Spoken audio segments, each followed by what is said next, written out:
Hello everyone. So in this video we are going to discuss about the glucose 6-phosphate dehydrogenase deficiency, that means G6PD deficiency. G6PD is an enzyme that involved in hexose monophosphate pathway or you can say HMP shunt. Okay, so ये जो enzyme है glucose 6-phosphate dehydrogenase, ये enzyme जो है वो work करता है under HMP pathway. Okay, and अगर इस एंजाइम की डेफिशिएंसी हो जाती है तो क्या होता है, जो आरबीसी का मेम्ब्रेन है वो जल्दी रप्चर हो जाता है और इस वजह से हीमोलाइटिक एनीमिया पेशेंट के अंदर जनरली देखने को मिलता है. Okay, so G6PD deficiency is a genetic disorder. ये जो डिसीज़ है और यू कैन से डिसऑर्डर है वो जेनेटिक डिसऑर्डर है. It come from parents to their children. Okay, parents से अपने चिल्ड्रन में आता है. मोस्टली ये जो डिसऑर्डर है बॉयज़ में पाया जाता है, मोर लाइकली बॉयज़ में पाया जाता है as compared to girls. Okay, क्योंकि जो ग्लूकोज 6-phosphate dehydrogenase एंजाइम है उसको बनाने वाला जो जीन है वो एक्स क्रोमोसोम पर प्रेजेंट होता है. सो G6PD is a genetic disorder that mostly affect RBCs. Okay, mostly किसको अफेक्ट करता है ये एंजाइम? RBCs को इफेक्ट करता है अगर इस एंजाइम की डेफिशिएंसी हो जाती है, और RBC को बहुत ज़्यादा वनरेबल बना देता है to break down under certain stress condition. कुछ स्ट्रेस कंडीशन में ये RBCs को ब्रेक डाउन होने में बहुत ज़्यादा रोल प्ले करता है and leading to haemolytic anaemia. Now G6PD is enzyme involved in pentose phosphate pathway. ये जो है वो pentose phosphate pathway का एंजाइम है या you can say hexose monophosphate pathway का एंजाइम है. Okay, and it help protect red blood from oxidative damage. ये जो एंजाइम है ग्लूकोज 6-phosphate dehydrogenase ये हेल्प करता है या RBCs को प्रोटेक्ट करता है किससे? ऑक्सीडेटिव डैमेज से, by maintaining the level of NADPH. क्या होता है जब ग्लूकोज जब हम पाथवे देखेंगे pentose hexose pathway, pentose monophosphate pathway, तो स्टार्ट होता है वो ग्लूकोज से. Glucose will converted into glucose 6-phosphate and glucose 6-phosphate is converted to glucose 6-phosphogluconate.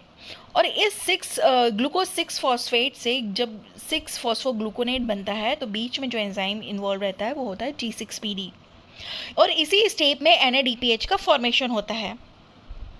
Okay, तो जब ये एंजाइम की डेफिशिएंसी हो जाएगी तो NADPH का फॉर्मेशन नहीं होगा, और NADPH जो है वो हेल्प करता है RBC को ऑक्सीडेटिव डैमेज से बचाने के लिए.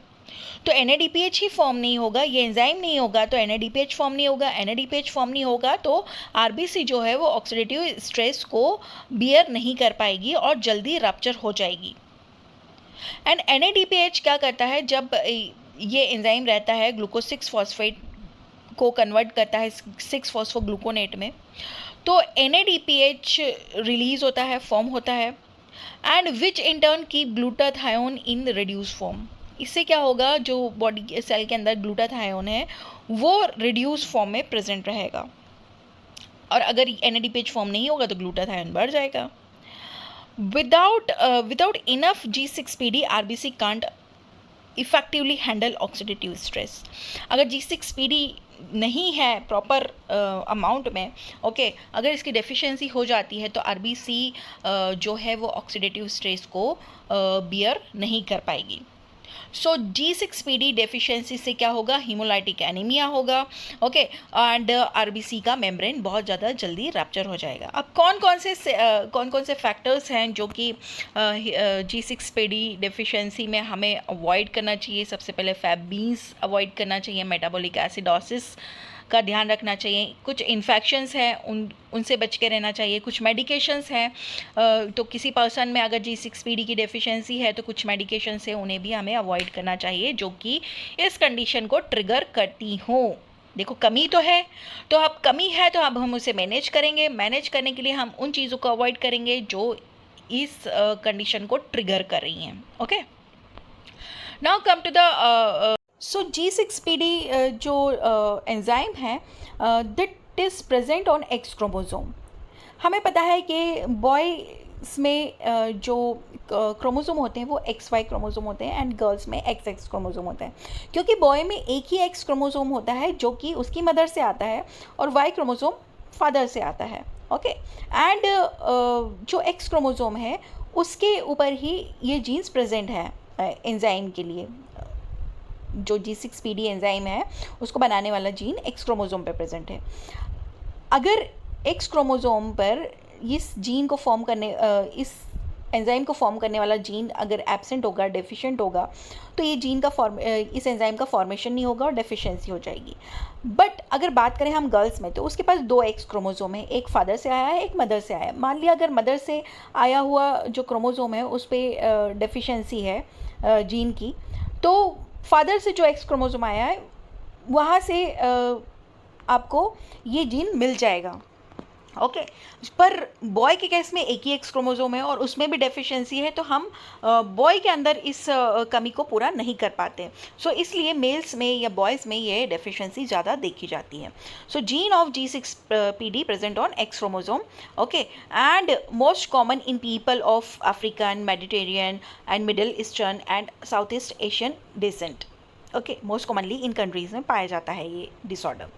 Now come to the trigger of haemolysis. कौन कौन से फैक्टर्स हैं जो ट्रिगर करते हैं हीमोलाइसिस, मतलब RBC के ब्रेकडाउन को ट्रिगर करते हैं G6PD डेफिशिएंसी।